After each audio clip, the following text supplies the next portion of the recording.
रसूल अकरम एक रात दो कब्रों के पास राके और फरमाया ये दोनों अजाब में है। ओ आज की वीडियो एक ऐसी हकीकत पर मबनी है जिसे सुनकर दिल कांप जाता है। ये है अज़ाब कब्र की सच्ची कहानी, जैसा कि नबी ने खुद बयान फरमाया।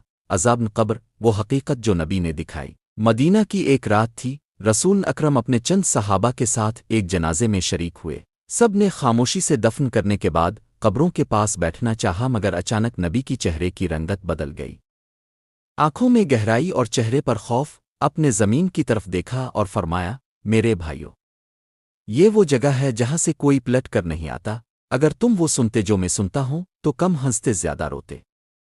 सही बुखारी हदीस 1338।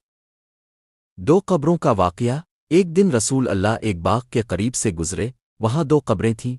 अब कुछ देर रुके, गौर से जमीन की तरफ देखा, फिर फरमाया, इन दोनों कब्रों में लोग अजाब में मुब्तला हैं, मगर वो किसी बड़े गुनाह की वजह से नहीं। एक शख्स पेशाब के छींटों से नहीं बचता था और दूसरा लोगों में चुगली करता था। सही बुखारी 218। सही मुस्लिम 292। फिर नबी ने एक ताज़ा सब्ज शाख ली, इसे दो हिस्सों में तोड़ा और दोनों कब्रों पर रख दिया। सहाबा ने पूछा, आ रसूल अल्लाह, आपने ऐसा क्यों किया? आपने फरमाया जब तक ये शाखें तर रहेंगी उनके लिए अजाब में कमी की उम्मीद है। हदीस का मतलब और सबक। ये वो दो गुनाह हैं जो बज़ाहिर छोटे लगते हैं मगर अल्लाह के नज़दीक बहुत संगीन ही। एक, पेशाब की नापाकी से लापरवाही यानी वुज़ू नमाज से पहले तहारत का पूरा ख्याल ना रखना। सुनन निसाई 8/261। 2, चुगली और फितना फैलाना, किसी की बात दूसरे तक पहुंचाकर फसाद पैदा करना। सही बुखारी 6056। ये दोनों अमाल कब्र में अजाब का सबब बनते हैं। कुरान की रोशनी में इशारा। अगरचे कुरान में लफ्ज़ अजाब कब्र बराह रास्त नहीं आया, लेकिन कई आयात ऐसी हैं जो बरज़ख और अजाब के वजूद आग के सामने वो सुबह व शाम पेश किए जाते रहेंगे। और जब क़यामत कायम होगी, कहा जाएगा, फ़िरऔनियों को सख्त तरीन अजाब में दाखिल करो।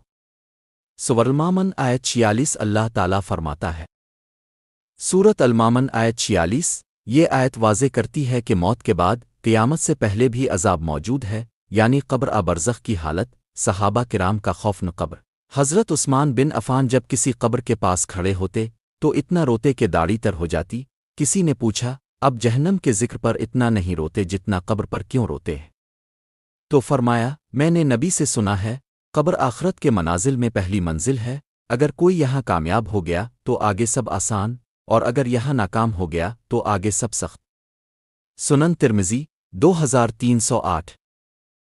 ए अल्लाह, हमें दुनिया में ऐसा अमल करने की तौफीक दे कि कब्र हमारे लिए जन्नत का बाग बन जाए। हमें इसकी तंगी, अंधेरे और अजाब से महफूज रख। आमीन या रब्बल आलमीन।